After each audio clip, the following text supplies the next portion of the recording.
começar a gravar agora. Acho que eu comecei a gravar, sim. Bom, então eu pedi para vocês darem uma olhada nos primeiros dois vídeos, né, naquela atividade também de leitura, e os dois vídeos. Aí eu queria, primeiro, antes de mais nada, né, eu queria perguntar se vocês têm algum comentário a fazer, alguma dúvida que vocês têm sobre esses vídeos, se vocês conseguiram acompanhar.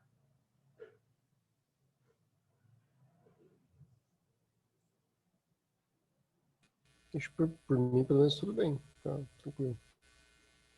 Tá tranquilo.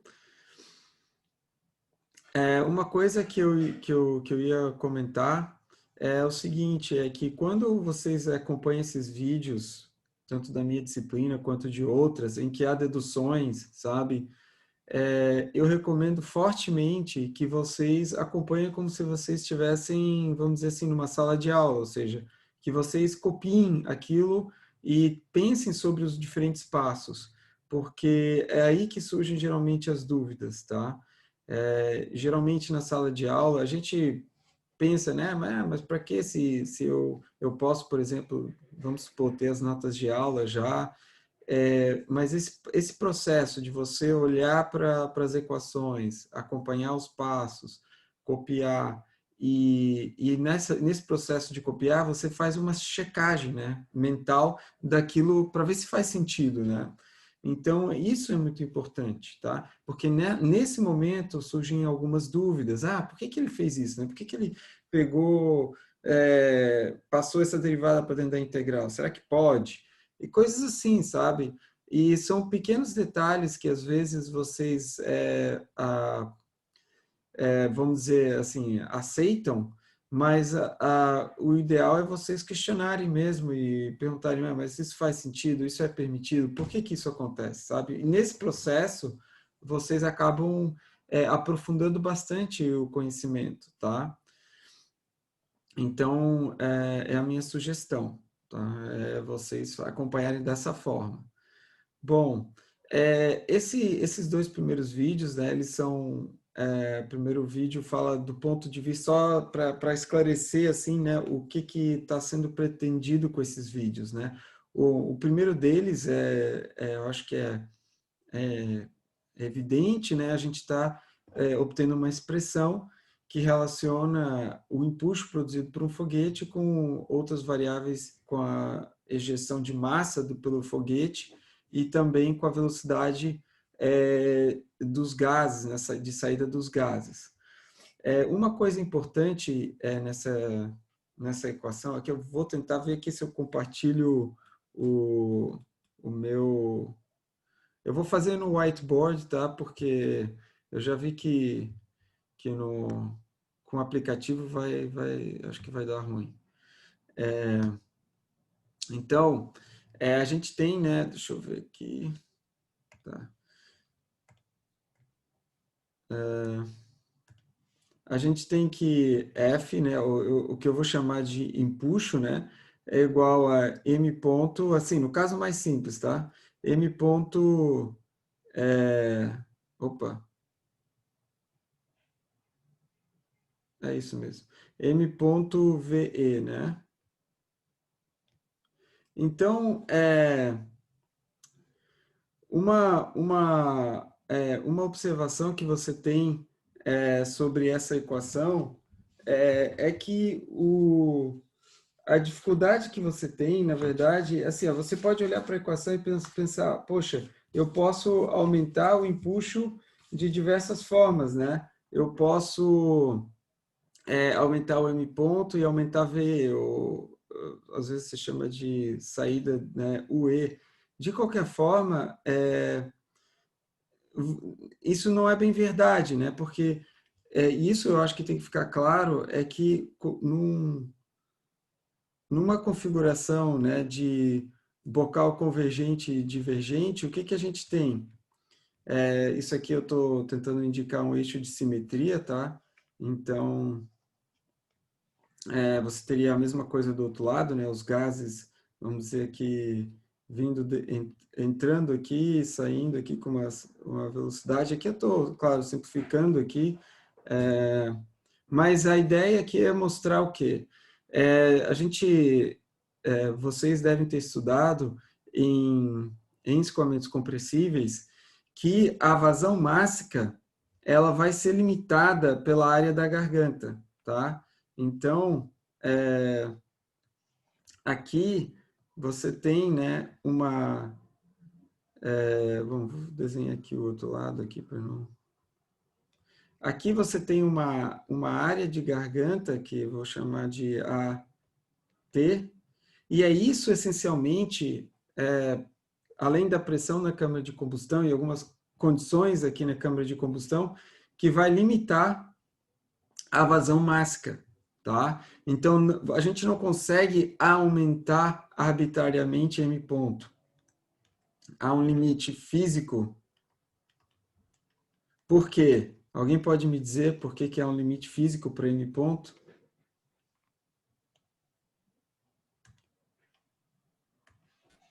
Eu não posso passar infinitas massas por uma área definida, né? Eu tenho uma área de superfície e aí o escoamento está restrito ali, aquela região. Bem observado, mas vou colocar de outra forma, talvez, a pergunta. A gente sabe que à medida que num escoamento, vamos dizer assim, sem seu... Deixa eu pensar assim... Inicialmente, quando o escoamento é subsônico, eu começo a aumentar, eu posso aumentar a vazão reduzindo, por exemplo, a pressão na saída do bocal, tá? Você vai começar a aumentar a vazão dessa forma, diminuindo a pressão na saída do bocal. Então, aqui fora a gente tem PE, né? Bom, na saída, aqui no plano de saída, a gente tem o PE, e aqui fora a gente pode ter uma pressão diferente, que pode ser PA, tá? Pressão ambiente. Mas o que eu quero dizer é que quando você está no regime subsônico, você consegue diminuir a pressão externa, por exemplo, a pressão ambiente, e a vazão vai começar a aumentar. Só que ela chega num limite máximo. E esse limite máximo é dado pelo fato de que a velocidade nessa seção aqui é onde você tem Mach igual a 1. Então, isso é um dado muito importante. Aqui acontece, você tem a condição sônica. E então, essa condição sônica, ela fica fixa quando o escoamento é supersônico na saída. E por mais que você aumente, por exemplo, a área do bocal na saída, aqui você tem a área E, né? Ou seja, aqui você tem a E, a área de saída AE. E você pode aumentar isso, né? Você pode estender o bocal, se você quiser, e para ele ficar com uma área maior. Né? Isso nada impede você de fazer isso fisicamente, né? Construir um bocal maior. Então, teoricamente, a área E vai aumentar, então o VE aumenta, né? Então, isso aqui aumenta com a E.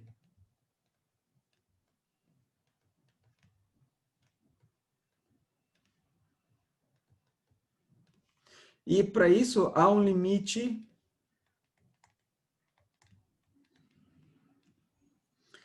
imposto pela condição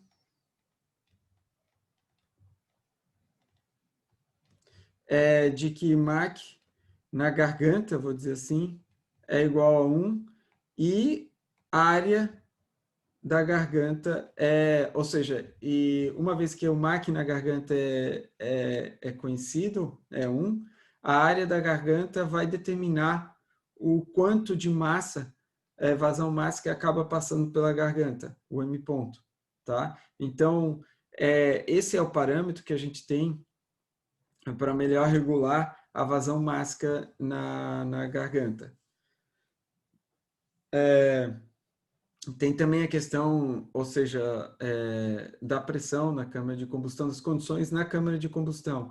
Mas essas sendo fixas, a variável que você tem para mexer é a área da garganta, tá? Então, essencialmente, você tem um fator limitante aqui, tá? Então, ele acaba sendo... Você, em geral, você quer aumentar a velocidade de saída dos gases. E para aumentar essa velocidade de saída dos gases, você tem que aumentar a área de saída do bocal, tá? Só que tem um problema aí, que é justamente a questão construtiva, né? Porque isso, ou seja, tem um peso e tudo mais. E além disso, o bocal, se ele não for... Pode ser, dependendo da aplicação do foguete, que ele opere em diferentes regimes, né? Ou seja, que ele opere em diferentes condições de PA. Então, o PA, em geral, né, pode variar dependendo da aplicação. A gente tem o caso, por exemplo, de se o motor vai operar durante o lançamento, ele vai encontrar diferentes PAs, né? O PA vai variando na atmosfera. Já se o motor foguete for operar no vácuo, diretamente no espaço, por exemplo, estágio superior, que vai só atuar no espaço, aí, nesse caso, o PA vai ser fixo, que vai ser o vácuo, né? Então, aí você permite a construção de um bocal maior. A gente tem, em geral, de uma forma geral, PA é diferente de PE, tá? Seria interessante, bom, a gente vai falar talvez um pouco sobre isso, né? Mas entender todas as condições que acontecem quando você tem PA diferente de PE, né? A gente talvez fale um pouco mais sobre isso, mas esse assunto seria interessante vocês revisarem lá em escoamentos compressíveis, que fala sobre isso, né? Com a formação de choque no bocal, mas a gente vai provavelmente tocar nesse assunto mais para frente também. Então, eu queria, né? Então, tem nos vídeos eu deduzo essa equação e também o ΔV do foguete, né? Ou seja, ΔV, vamos chamar assim, é igual a m ponto vezes o logaritmo de a massa final do foguete, desculpa, a massa inicial, m0 sobre mf, né? Aliás, não é m ponto, é v, né? Opa, essa coisa. Opa, tem errado aqui.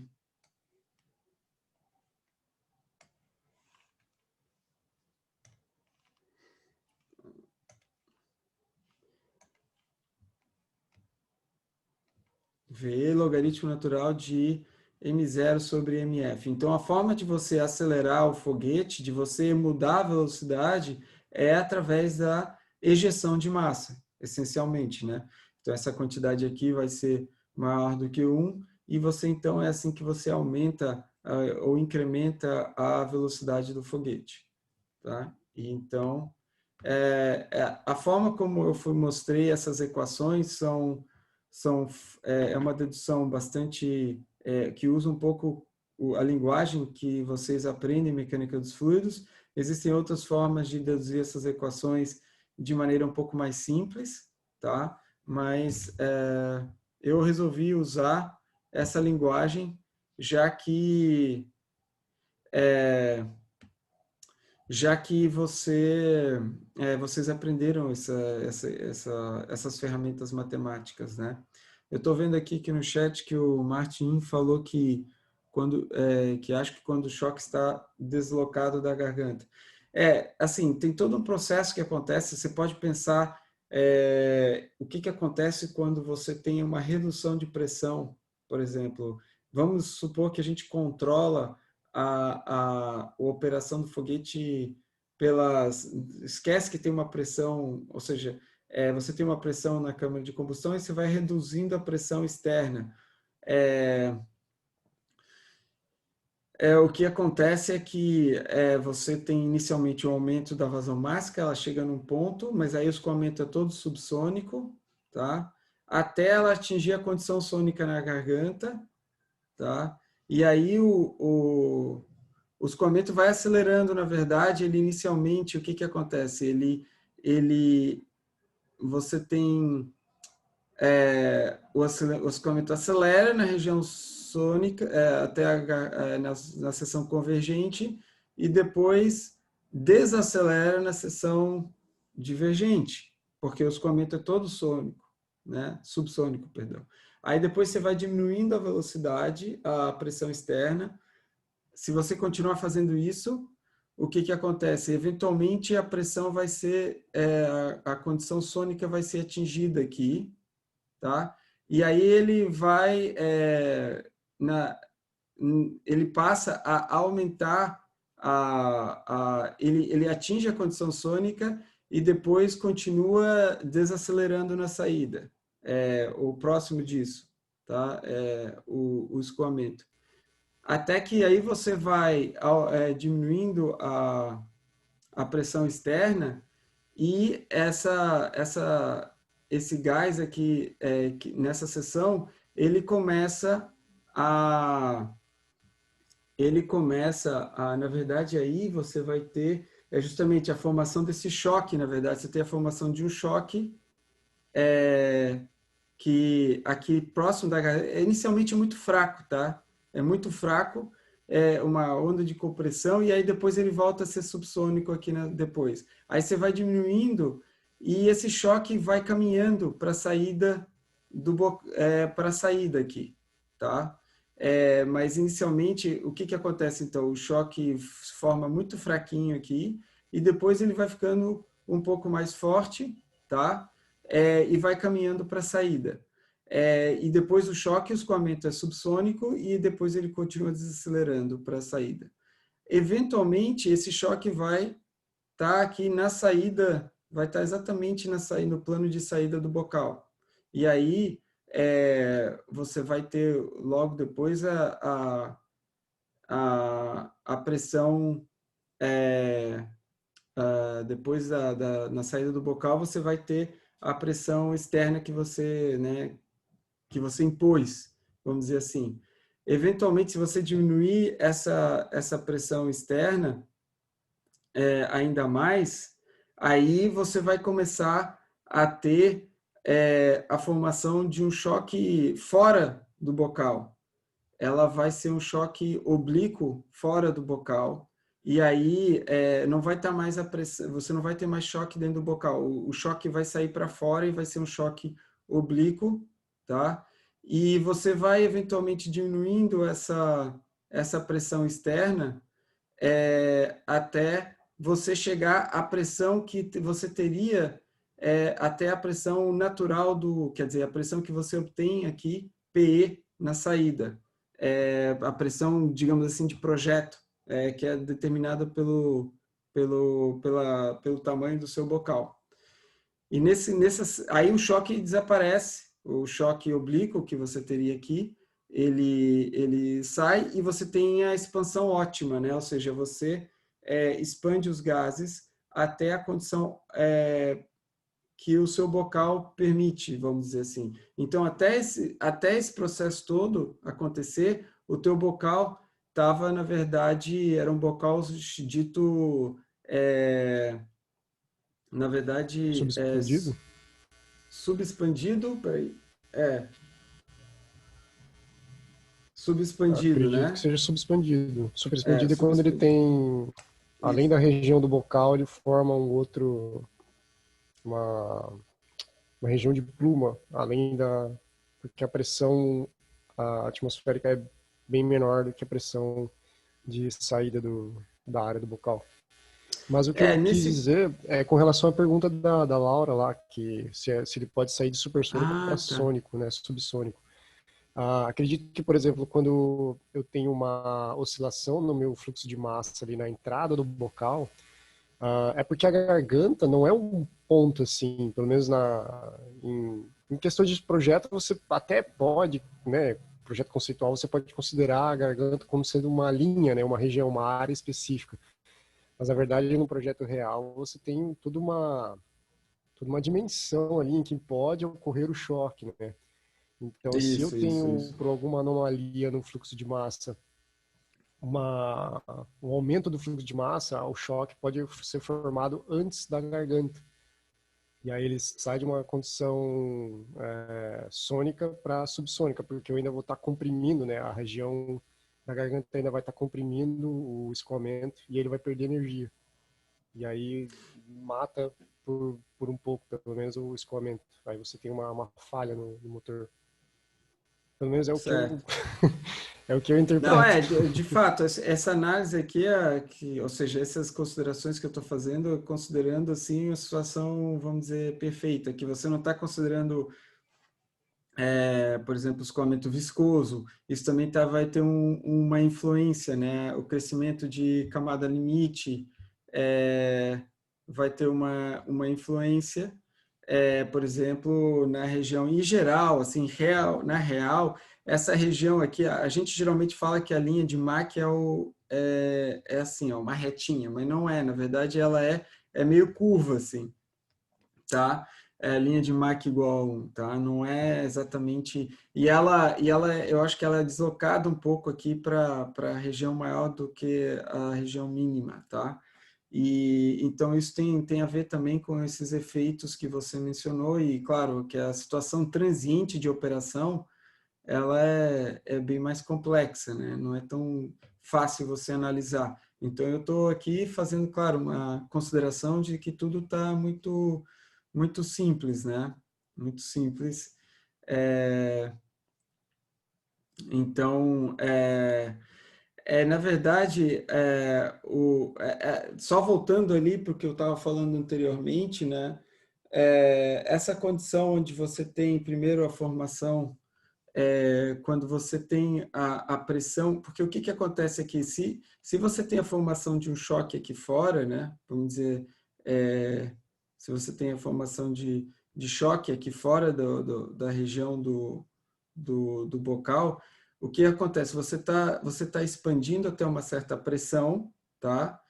E a pressão externa, ela tá maior do que essa pressão que você está expandindo, né? Então, teoricamente, você teria condição, na verdade, você tá expandindo até uma pressão que está,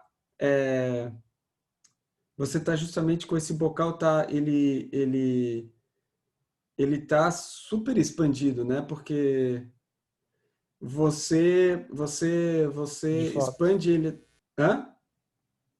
De fato, é super expandido. Isso. Ele está super expandido porque a pressão externa, ele está expandido para até uma pressão que é maior do que a pressão, é menor, desculpa, do que a pressão externa, a PA que eu estou chamando, né?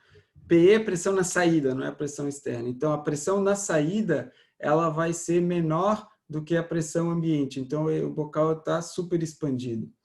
Aí, eventualmente, você tem um bocal onde a expansão é perfeita, né? Ou seja, ela é exatamente até o PE. Mas se você, a PA, se você continuar diminuindo o PA, vamos dizer assim, se a pressão ambiente ainda for menor, aí você vai estar com o bocal subexpandido. Em vez de você ter uma onda de choque aqui, oblíquo, você vai ter onda de expansão aqui na saída, né? Um leque de onda de expansão até a pressão PA, tá? Então, aí o bocal está subexpandido, tá? É o que a gente chama de bocal subexpandido. E, claro, aqui atrás, né, tem toda uma interação entre essas ondas, você vai ter aquela formação daquele padrão de diamante,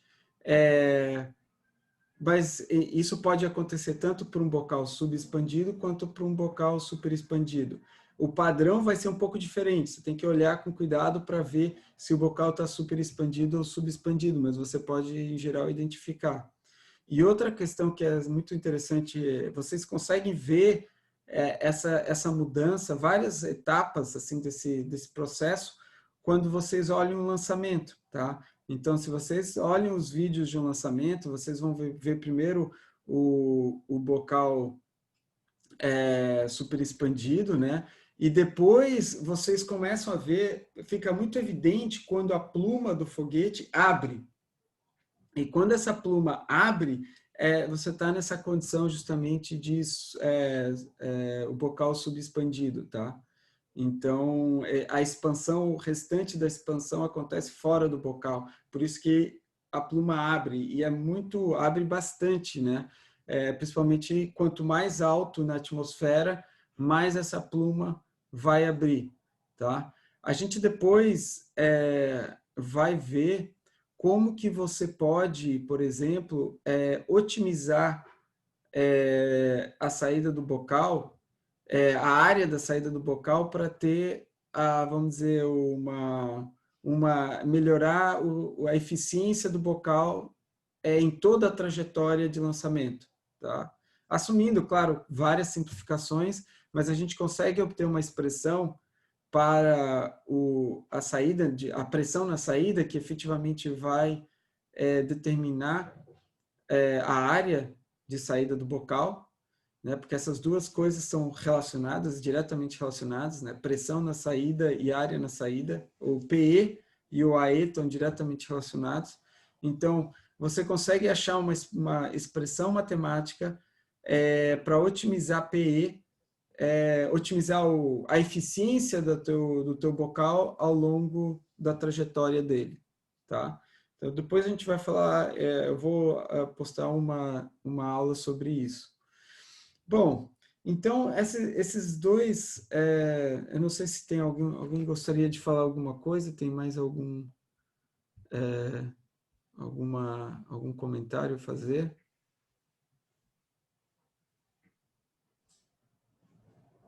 Não? Então, essa questão aqui é bem interessante, né? É importante vocês darem uma olhada de novo nessa questão de bocais, tá? Principalmente a parte essa que a gente acabou de discutir, que é a relação, assim, o que acontece quando você diminui a pressão, assim, entender a física dos processos ali dentro do bocal. A gente vai ver depois que a gente vai ouvir os critérios de formação desse choque. Existem uns critérios um pouco mais empíricos, tá, para a formação de choque. A formação de choque aqui dentro do bocal, tá, pode levar à separação, tá? Que a gente geralmente fala aqui, o começo aqui da disciplina, a gente está falando sempre a gente vai tratar de falar principalmente de escoamento invícido, né? Mas assim, o escoamento real é viscoso, tem uma camada limite, por menor que ela seja. E quando você tem a formação de um choque dentro do bocal, você pode ter o fenômeno de separação de camada limite, tá? E formação, e isso, aí o escoamento pode ficar turbulento ali depois. Então, é um processo, é algo que tem que ser considerado, porque a separação nem sempre ela acontece exatamente de forma simétrica. Então, ela pode acontecer, por exemplo, aqui, você tem a formação de um choque, e você pode ter separação, aqui no escoamento, por exemplo, eu vou dizer assim, ponto de separação, e se isso for acontecer só de um lado, se isso acontecer só de um lado, você vê que isso vai levar a uma diferença de força de empuxo de um lado para o outro, tá? Então, claro, isso aqui é simétrico, né? Quer dizer, mas assim, você imagina que está acontecendo separação só numa região aqui do bocal e na outra não. Então, isso pode levar à formação de forças laterais, que isso pode acontecer principalmente no início do lançamento, e essas forças laterais podem causar problemas, tá? Então, esse é algo que tem que ser entendido e evitado, né, que isso aconteça. Ou, se acontecer, tem que ser durante pouco tempo, sabe? E, geralmente, no início de operação, esse processo de formação do choque e a saída do choque do bocal, ela é relativamente rápida, tá? Então, mas é algo, você tem que ter um mecanismo também para evitar com que essas forças causem algum dano para a operação, né? Bom, então, assim, o primeiro vídeo, ele basicamente te dá as equações necessárias para você, ou a equação que relaciona a força de empuxo com a injeção de massa e a velocidade de saída dos gases. A segunda videoaula que a gente obtém é puramente a partir de uma análise, vamos dizer, termodinâmica, né, a gente não está considerando as condições do escoamento ali dentro do bocal, nem nada, mas a gente chega na relação, né, de que a velocidade de saída dos gases é igual à raiz, essa raiz é grande porque tem vários termos aqui, né, 2 sobre gama, 2 gama sobre gama menos 1.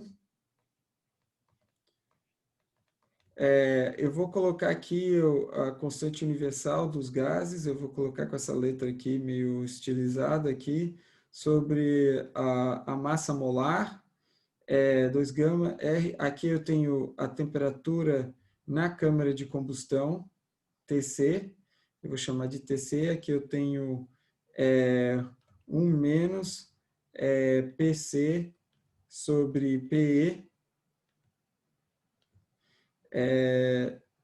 aliás, é o contrário, PE sobre PC. PE sobre PC elevado na gama menos 1 sobre gama. Acho que é isso, né? Então, o que essa expressão ela é importante porque ela nos dá um valor assim que é uma análise baseada na termodinâmica, né? Ele não diz para mim como que eu obtenho PE, tá? Ele diz assim, ó, bom, e nem como eu obtenho PC também, mas vamos supor que você tem um PC, você tem um TC, pode ser até por exemplo, vamos esquecer a combustão, por exemplo, vamos imaginar que é um gás quente, né? Ou um gás frio, pode ser, um gás frio. Você tem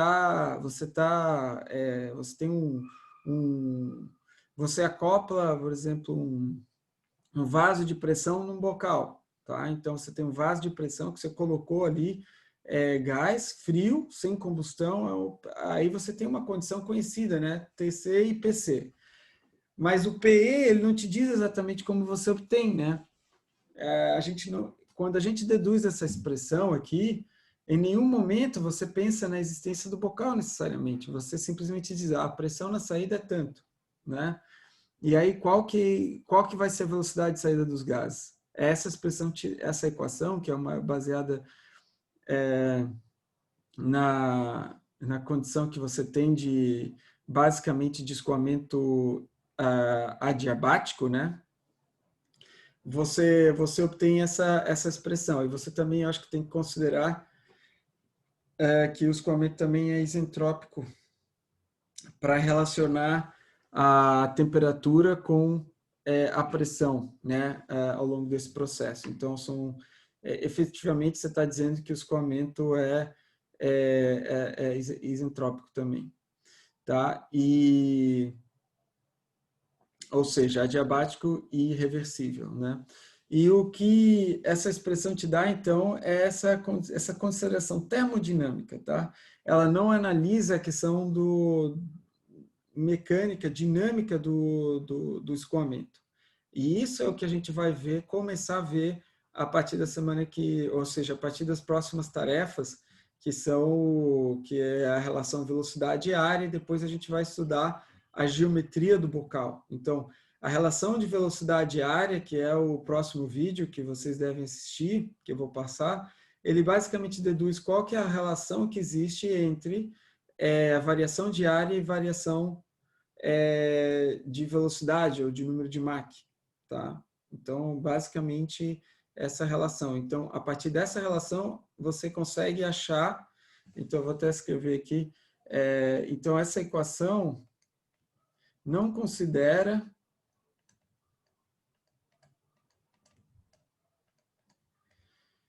a dinâmica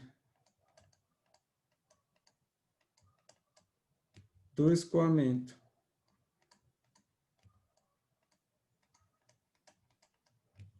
São apenas argumentos termodinâmicos.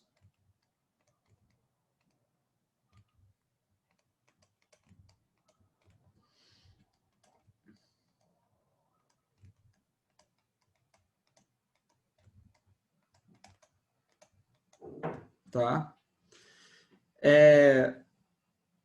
Deixa eu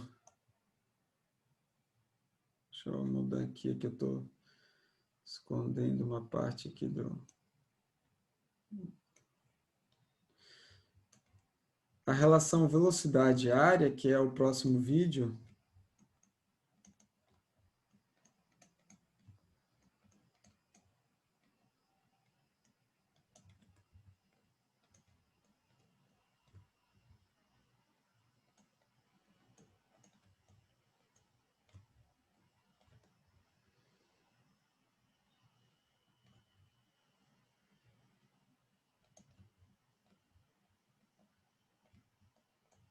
então, essa relação, ela diz como dA, a variação de área, e dm, a variação do número de Mach, estão relacionados, tá? E ela tem a solução, né, para a pergunta, né, qual que é o formato do bocal que eu preciso para atingir, ou como que eu consigo atingir velocidades supersônicas, tá? Então, essa é a relação da velocidade-área. Então, eu acho que o que eu estou tentando aqui dizer para vocês, assim, para vocês tentarem entender do ponto de vista amplo o que a gente está tentando fazer, do ponto de vista geral. Então, primeiro você obtém uma expressão que simplesmente vê o foguete como algo, o que está saindo do foguete. O foguete é basicamente uma caixa preta em que você está olhando o que está saindo do foguete. Então, você não sabe de nada que acontece lá dentro. Essa equação, né, aqui, não tem nada sobre o que acontece dentro do foguete, né? A equação do empuxo, nada. Nem essa equação aqui. Não diz nada. O foguete é uma caixa preta onde é o único parâmetro que a gente tem, bom, dois aqui, M ponto e o VE, a gente consegue medir essas duas coisas na saída do foguete, né? Você consegue botar lá o instrumento, vamos supor, e medir o M ponto e de alguma forma medir o VE. Mas você não tem nenhuma informação nessa equação sobre o que acontece dentro do foguete. Aí você começa a se perguntar, tá, e esse VE, como é que eu consigo expressar o VE em termos dos parâmetros que já são parâmetros de dentro do foguete?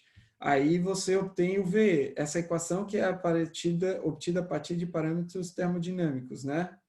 Então, aqui, inclusive, essa equação aqui, ela... Não, tá certo. Então, esse é o VE. Então, poxa, essa é a velocidade que eu vou ter na saída do foguete e ela depende de... Aí já apareceu um monte de coisa, né? PE, apareceu PC, apareceu TC, apareceu R, apareceu M, apareceu gama, tá? Então, agora eu estou olhando para já dentro do foguete, mas ainda não estou considerando nem o escoamento, assim, como que eu obtenho o PE, por exemplo, né? Como que esse PE é obtido?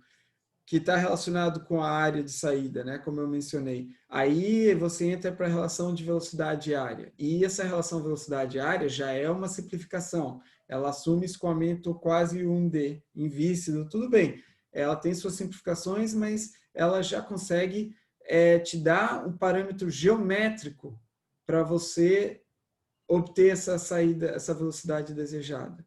Mas não é o final da história, porque ela depois, como ela é baseada no escoamento, né, na hipótese de escoamento quase 1D, ou unidimensional, ela não te diz como que a geometria tem que variar, ela simplesmente diz, ó, a área na saída sobre a área da garganta ou é tal, a relação entre áreas vai ser tal. Mas ela não te diz como você chegar de uma área para outra. Através de uma reta? É simplesmente uma interpolação linear? Ou eu devo fazer de que forma? Então, aí que você vai entrar numa... Aí, finalmente, a gente vai chegar na análise do escoamento, usando as equações de Euler, onde a geometria vai ser considerada, a gente vai falar sobre uma das características, para determinar o perfil desse foguete, né? O perfil desse bocal. Tá? E uma vez que a gente faz isso, aí a gente vai começar a pensar sobre outras questões, transferência, como que a influência da transferência de calor e tudo mais. Então, esse é digamos, o caminho para frente.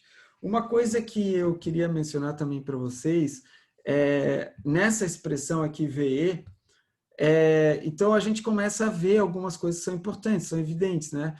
Quanto menor o PE, melhor, né? Quanto menor PE sobre PC, se eu quero uma velocidade VE maior, é melhor. Então, eu posso diminuir isso de duas formas, aumentando PC ou diminuindo PE, cada um com as suas limitações, né? Aumentando o PC é bom, né? Você aumenta a pressão na câmara de combustão, só que isso tem, ou seja, tem um limite que é estrutural em geral, né? Porque em geral você aumentando o PC, você também aumenta a TC, tá? E então tem essa questão estrutural. Não só as propriedades dos materiais podem ser alteradas por causa da temperatura, mas também a própria estrutura pode ter um limite físico, um limite estrutural imposto. Então esse PC não pode ser arbitrário, tá?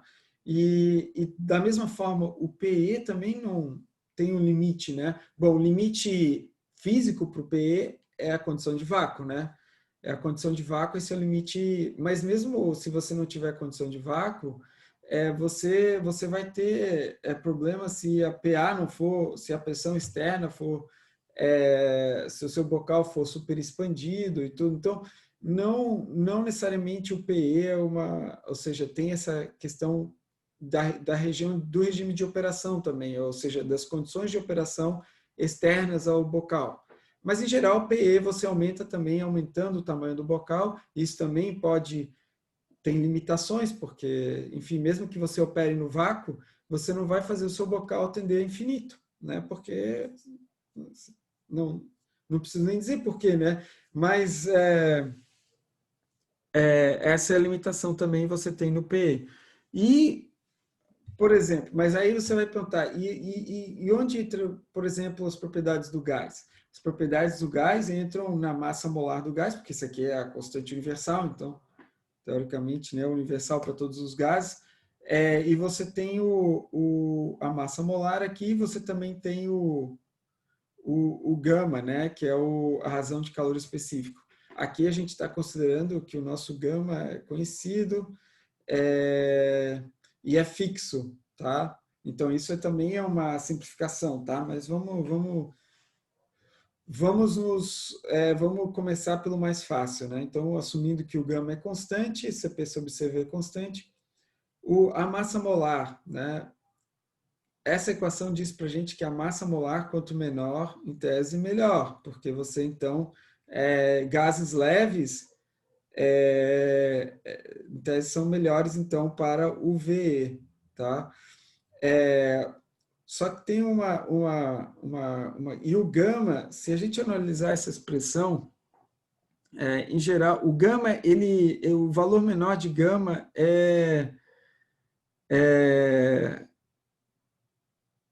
o valor menor de gama é 1, tá? Não tem gama menor do que 1, não tem. Então, é quando CP e CV são iguais, tá? Esse é o caso, eu acho, como é que eu falo?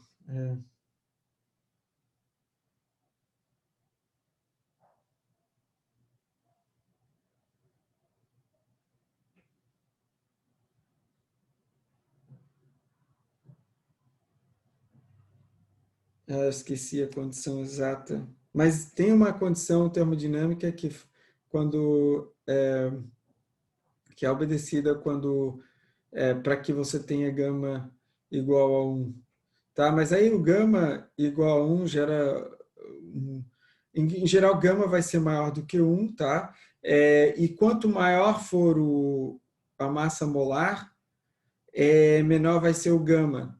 Então,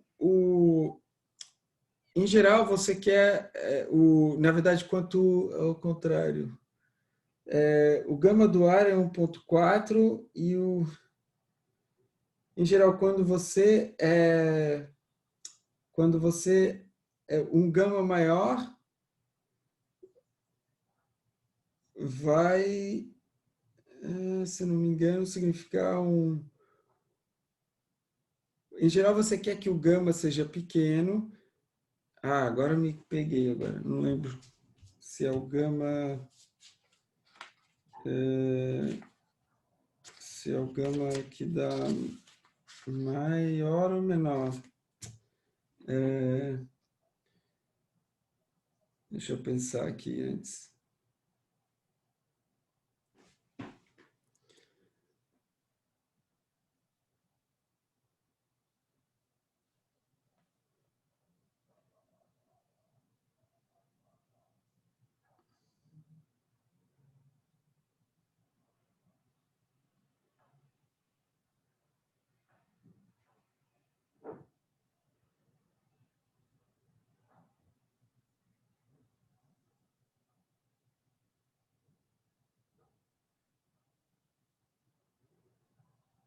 Se eu não me engano, quando você tem uma massa molar, quando o seu gama, se eu não me engano, quando a massa molar é maior, o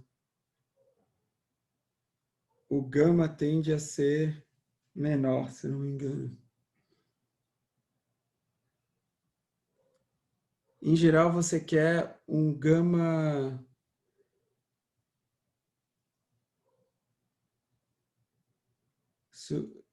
Isso, em geral, você quer um gama pequeno, eu acho. E aí, só que isso acarreta uma massa molar maior.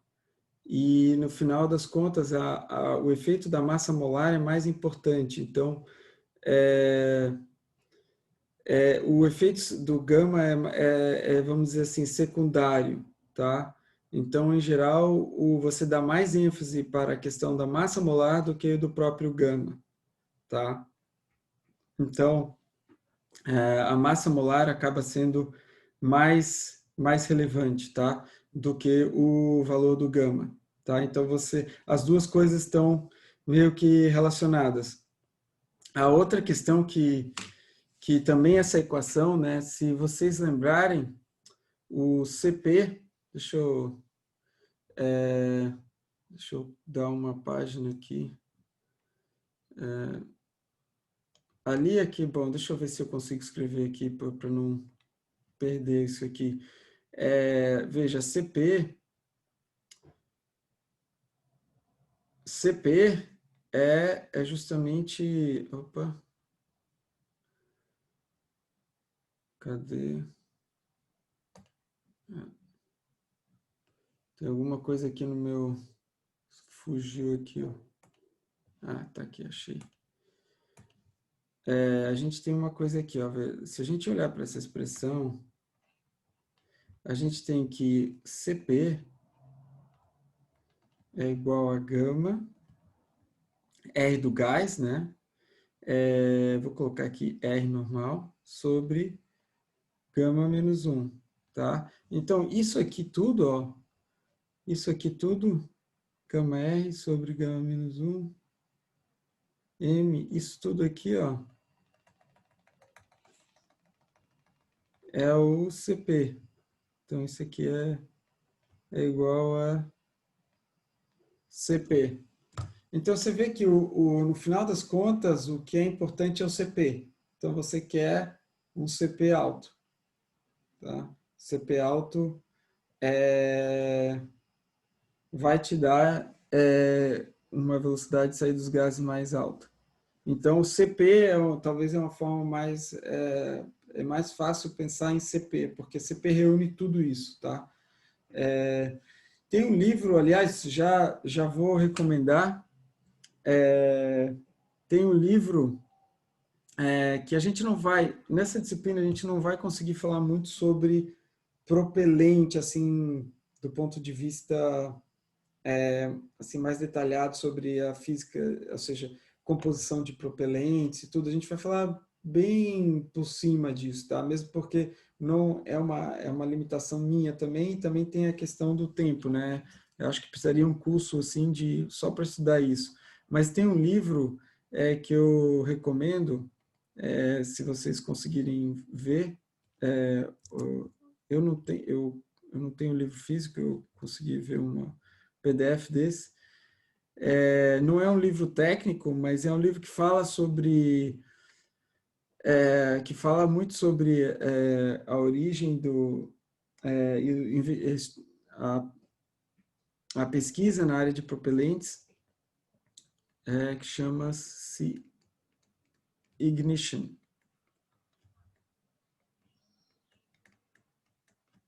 Tá? E ele fala dessas questões técnicas também, tá? E o livro, esse asterisco aí, essa exclamação aí não é minha, é do livro mesmo, é o nome do livro. O Se Sutton, eu você... acho que também tem uma seção boa de propelentes. Qual? O Sutton. Ah, sim, sim, o Sutton. Ah, claro, né? O Sutton é que, sim, sem dúvida, o Sutton também fala muito sobre propelentes. Eu não sei qual a impressão de vocês, assim, quem já viu o Sutton, mas para mim o Sutton, ele é um livro, assim, com muita informação, mas eu acho que ele peca, talvez um pouco na questão da análise de física, assim, ele é muita informação assim naquele livro e eu acho ele mais É, difícil assim de digerir. eu dei uma lida, bastante lida no Sutton durante o meu TCC, ainda estou lendo. Aí ele é bastante voltado mais para a área de projetos, quando você vai realizar um projeto. Então ele realmente não é muito preciosista na parte física, mas ele tem bastante conteúdo justamente porque ele é de projeto, né? Então ele vai mais para a área de materiais, ele vai falar sobre propelentes, ele vai falar sobre geometria, sobre processo de fabricação de propelente sólido. Ele fala um monte de coisa, fala um monte de coisa. Eu acho legal por conta dessa parte de projeto, que ele vai mais na finesse do projeto, mas realmente a parte física não é tão detalhada. Obrigado pelas considerações, Martim. Realmente, eu também penso a mesma coisa. Ele é mais assim prático, né? Um livro que te dá mais assim informações da engenharia mesmo, assim, vamos dizer, da construção de um foguete. Te dá alguns Isso, resultados isso. que são às vezes regras, assim, são empíricas, né? São resultados mais empíricos também.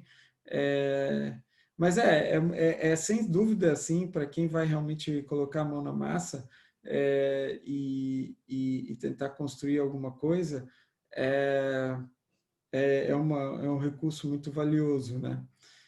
Aqui nessa disciplina não é esse bem o nosso objetivo, né? A gente está tentando entender principalmente a física do que acontece no motor foguete, que também vai te permitir estudar e analisar as coisas, mas não vai te dar essas informações mais. Veja, né? Você viu o Goddard, esse pessoal todo construiu foguete sem conhecer assim, claro que conheciam, mas sem uma análise geralmente é, do mesmo nível que se tem hoje, vamos dizer assim, né? Eles conseguiram construir. Hoje a gente tem ferramentas computacionais, até experimentais, de fazer, de conhecer muito melhor o fenômeno da combustão, todos os processos físicos que acontecem dentro de um motor foguete.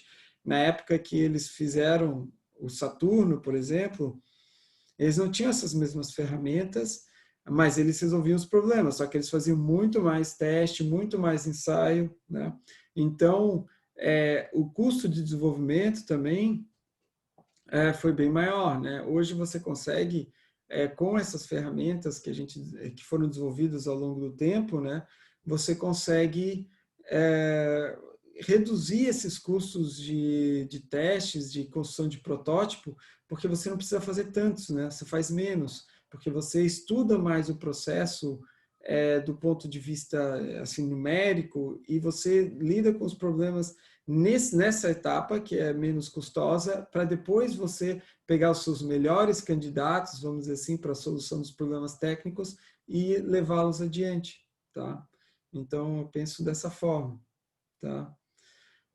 Não sei se alguém pensa diferente, mas, enfim, Obrigado aí, Martin. Eu acho que também a tua participação no Cosmos e o teu trabalho aí, eu sei que você é um aluno que tem se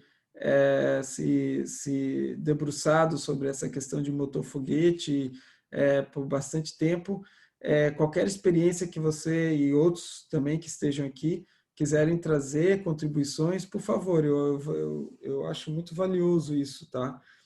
E eu Com agradeço. certeza, seria um prazer, professor.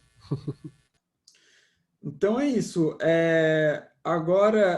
Eu queria trazer para vocês, então, assim, em termos do que eu tinha para falar era hoje, eu não tenho nenhum exercício assim para resolver hoje. Na aula, quando nosso encontro síncrono da semana que vem, aí sim eu vou trazer um exercício, porque eu vou pedir para vocês verem mais 2 vídeos, o de velocidade área e coeficiente de empuxo. Eu já vou botar lá no Moodle. E aí a minha ideia é fazer o nosso encontro na próxima quarta também, nesse mesmo horário, tá? E aí eu vou trazer um exercício aqui, alguns exercícios, a gente vai ter mais ferramentas para fazer alguns exercícios, tá? Mas para encerrar, eu trouxe um pequenininho exercício aqui, que não é, na verdade, é uma questão mais teórica, tá? Eu vou depois mandar o PDF para vocês, mas basicamente eu vou apresentar os exercícios para vocês, tá? Agora, são 2 PDFs que eu vou te mandar, vou colocar lá no Moodle para vocês lerem, tá? São pequenininhos, mas são em inglês, tá? Mas eu acho muito interessante o que está sendo relatado aqui, tá? Então, deixa eu compartilhar, vou compartilhar aqui o meu tela do Safari aqui. Vocês estão vendo aqui, ó, isso aqui é um artigo, um PDF, é um PDF que saiu um artigo que saiu no New York Times, 12 de janeiro de 1920, tá? 12 de janeiro de 1920. E fala, olha, sobre deixa eu... Estou aqui com um controle aqui na frente. Believes rocket can reach moon. Aí fala, Smithsonian Institution tells of Professor Goddard's invention to explore upper air. E aí começa a falar isso em 1920. A gente sabe que o primeiro motor foguete a propulsão líquida foi do Goddard, e eu acho que foi em 26. Foi depois disso, certamente. Então ele está aqui descrevendo. E é bem legal, assim, porque ele é uma reportagem do New York Times, saiu naquele dia, faz 100 anos, basicamente, e aí ele faz tem uma espécie de entrevista, assim, tem várias partes assim que são citações de coisas que ele disse, mas basicamente assim ele fala um pouco sobre isso aqui tem uma relevância histórica, porque ele fala sobre a ideia de repente um dia chegar na Lua, né? E aí claro que apareceu a palavra Lua, a imprensa só focou nisso, que na verdade ele queria falar que era importante, antes de qualquer pensamento de explorar o espaço, de chegar na Lua, era de você explorar, ter mais conhecimento sobre a atmosfera terrestre. Inclusive, ele achava que a atmosfera chegava até mais ou menos 200 quilômetros, 200 milhas, e na verdade é muito menos do que 200 milhas, né? Não chega a 100 milhas, basicamente, assim, o que a gente considera espaço, né? Claro que a atmosfera vai mais para além, mas essencialmente hoje a gente considera o espaço basicamente 100 quilômetros, né? Então, 200 milhas seria quase uma órbita, baixa órbita, né? Ou seja, a estação espacial está aí quase 400 quilômetros, mais ou menos. Então, e ele tinha mais interesse em explorar a alta atmosfera, mas a imprensa foi direto na questão da Lua. E aí, então, eu vou pedir para vocês lerem esse artigo, que saiu, aliás, esse aqui foi no dia 11 de janeiro, e eu vou pedir para vocês darem depois uma olhada, deixa eu ver, não esse aqui, ó. Esse arquivo, esse outro PDF que começa aqui embaixo, Topics of the Times. Isso aqui é uma seção editorial, tá? É uma seção editorial do... E essa saiu no dia 13 de janeiro, tá? Saiu no dia 13 de janeiro, publicada no dia 13 de janeiro. E o New York Times, assim, dá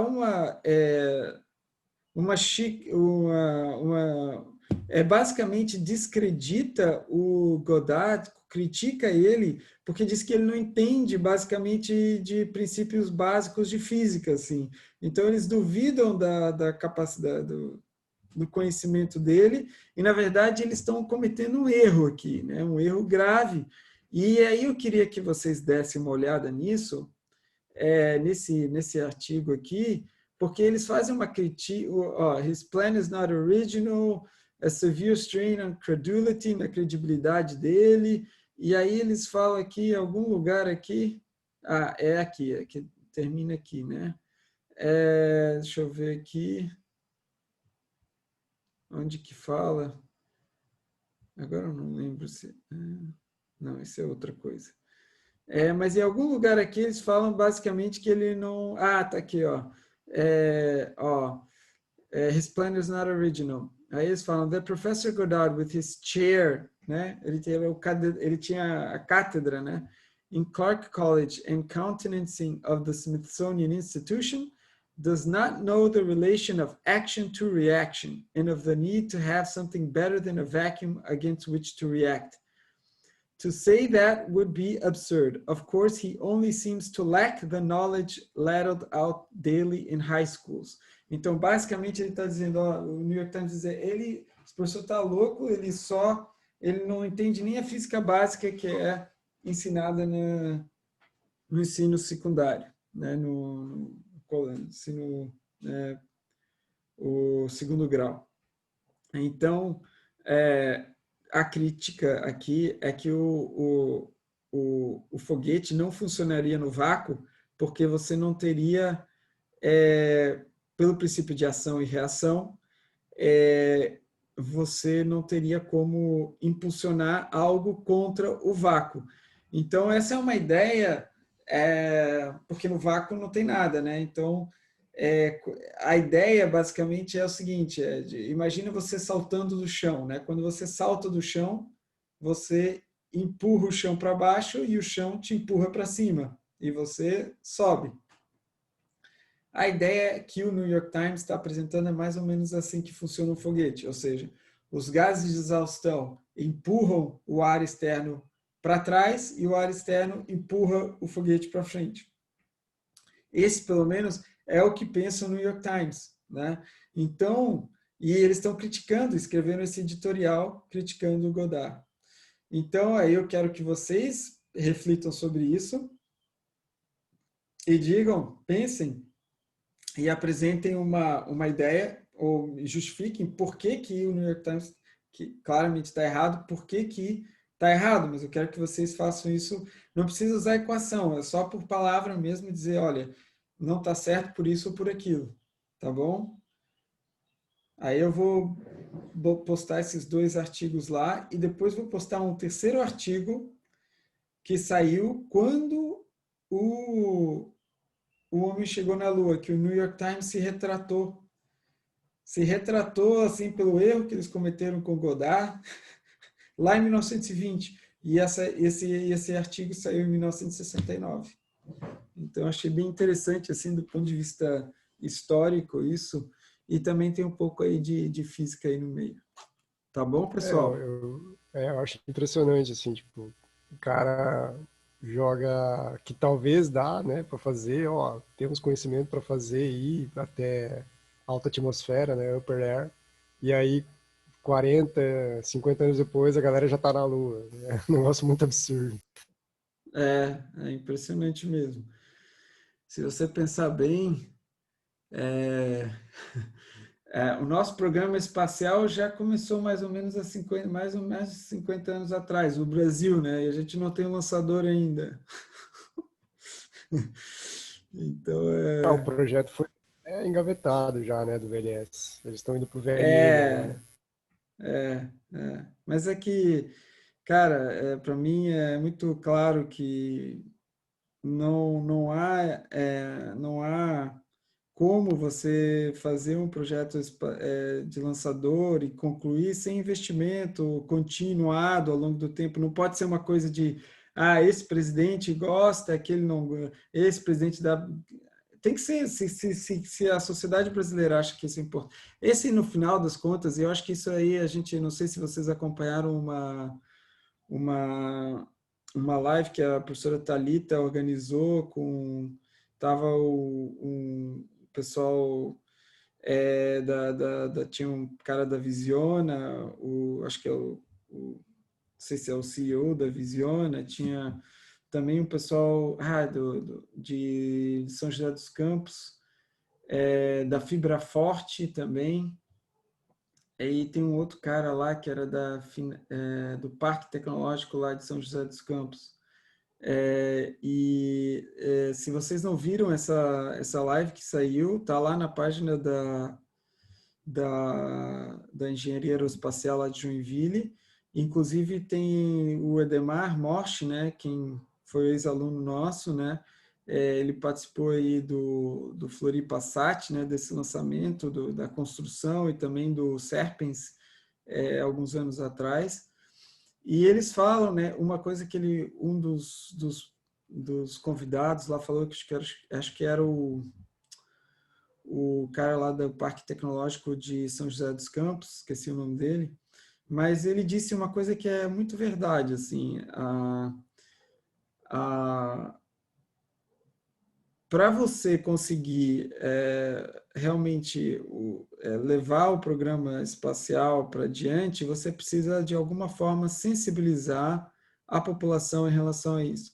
E os Estados Unidos fizeram isso muito bem, né? Eles conseguiram cultivar. Isso depende de muitas coisas, né? Depende do interesse da imprensa, depende de você ter gente na mídia, de você ter gente em lugares de influência que são sensíveis a essa causa, vamos dizer assim, que são sensíveis à necessidade de você desenvolver infraestrutura para, não vou nem dizer exploração do espaço, vou dizer acesso ao espaço, para você poder acessar o espaço sem depender, por exemplo, de outros países colocarem as coisas que você quer colocar no espaço para você, né?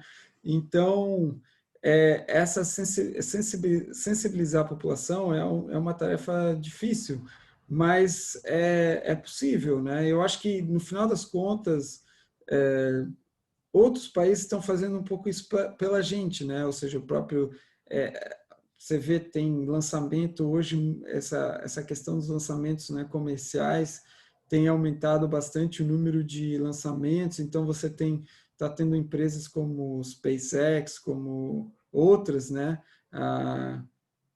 que estão, a ULA, que sempre teve lá, né, mas vocês estão tendo essas empresas que estão, né, fazendo lançamentos, projetos, e isso sensibiliza as pessoas, né, as pessoas percebem, poxa, olha só que legal isso, né, mas aqui, infelizmente, a gente tem, do ponto de vista político, né, que é onde as coisas vão acontecer, do meu ponto de vista, eu acho que sem um incentivo, sem porque isso não é um empreendimento muito arriscado, né, para quem não é todo mundo que tem $1 bilhão para gastar, como o Bezos faz, né? Acho que ele pega 1 bilhão por ano, uma coisa assim.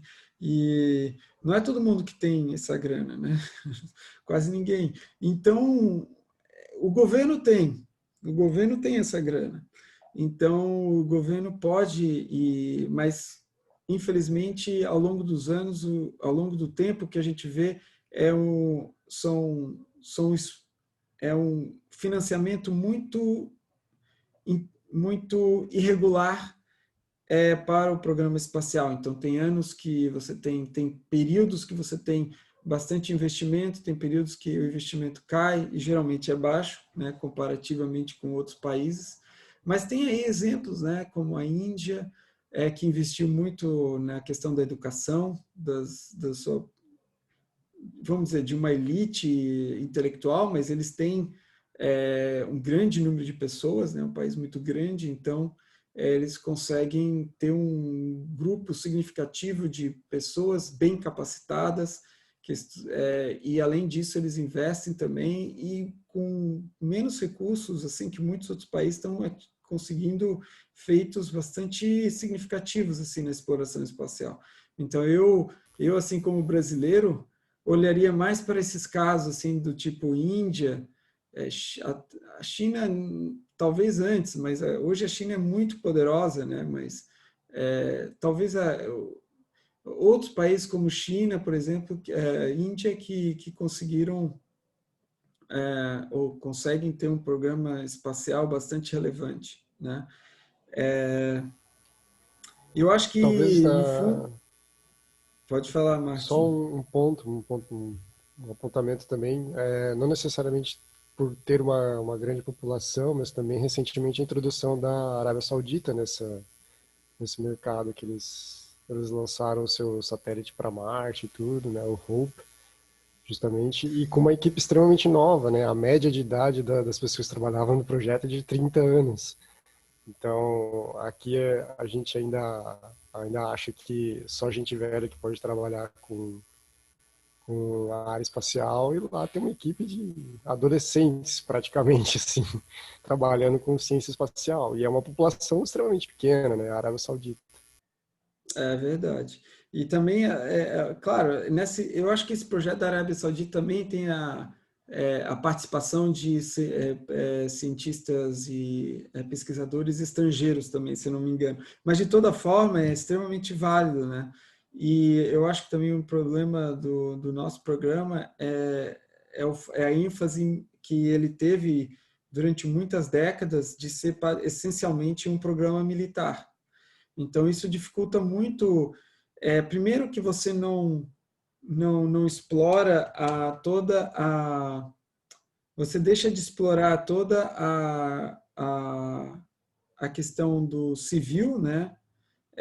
Você deixa de explorar o talento que você tem no setor civil, porque você restringe o desenvolvimento ao grupo militar. E, além disso, você também dificulta porque todas essas tecnologias são de natureza chamada dual, né? Tanto para fins pacíficos quanto militares. Então, se você está desenvolvendo um programa que é essencialmente militar, você dificulta a troca de informação, até mesmo a compra de materiais que são importantes para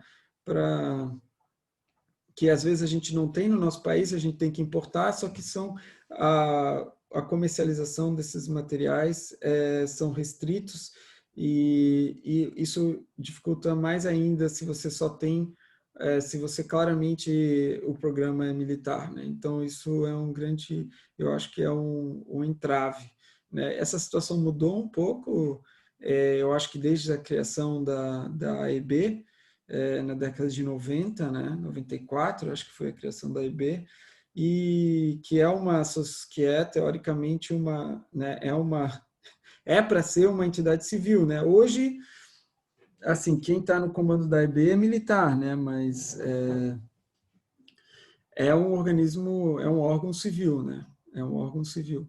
Então, isso eu acho que é importante, né? Vamos ver, né? Mas assim, ó, o que eu quero finalizar assim dizendo é que eu acho que das missões assim do da universidade, especificamente dos cursos de engenharia aeroespacial, é, é a formação de pessoas sensíveis à questão, né? Vocês, por definição, são sensíveis à questão.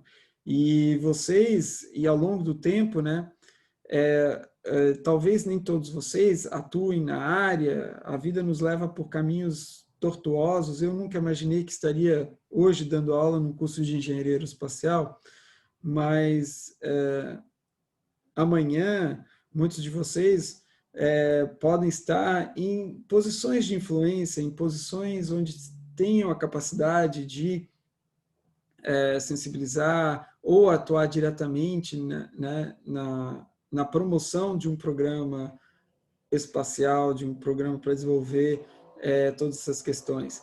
Então, eu acho que a universidade tem um papel que é de longo prazo mesmo, né? É de longo prazo, mas eu acho que essa é uma pequena semente assim de transformação, sabe?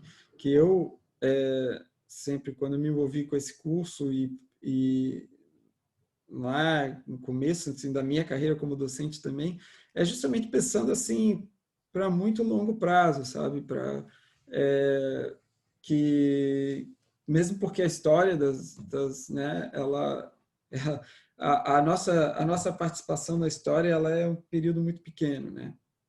Dentro da, da história humana, com certeza, né? Nem se fala, mas enfim, até mesmo dentro da história de uma nação, né? É muito pequenininha o nosso tempo aqui. Então, mas aí a gente tem a capacidade de plantar essas sementinhas, né? Que depois vão dar em outras coisas. Bom, eu acho que era isso, pessoal. Eu acho que até me estendi mais do que eu imaginava. Então, se vocês estão de acordo, eu vou parar aqui de compartilhar. Eu acabei perdendo aquela folha que eu anotei, tá? Desculpa, pessoal, eu acabei não salvando. E eu acho que quando eu fecho aqui, eu perco, infelizmente. Eu vou até ver aqui, deixa eu ver antes de fechar completamente isso aqui, se eu realmente perdi. Acho que sim. Não, está aqui ainda, espera aí. Vou salvar. Tá, já salvei. Deixa eu ver como PDF. Tá, salvei aqui. Agora, eu vou depois colocar isso aí, mas lá no Moodle. Mas acho que não há muito... Tá. Então é isso, pessoal. Agradeço a presença de vocês. E então vou colocar lá no Moodle os outros vídeos e esse probleminha com os PDFs que eu acabei de descrever. Tá bom?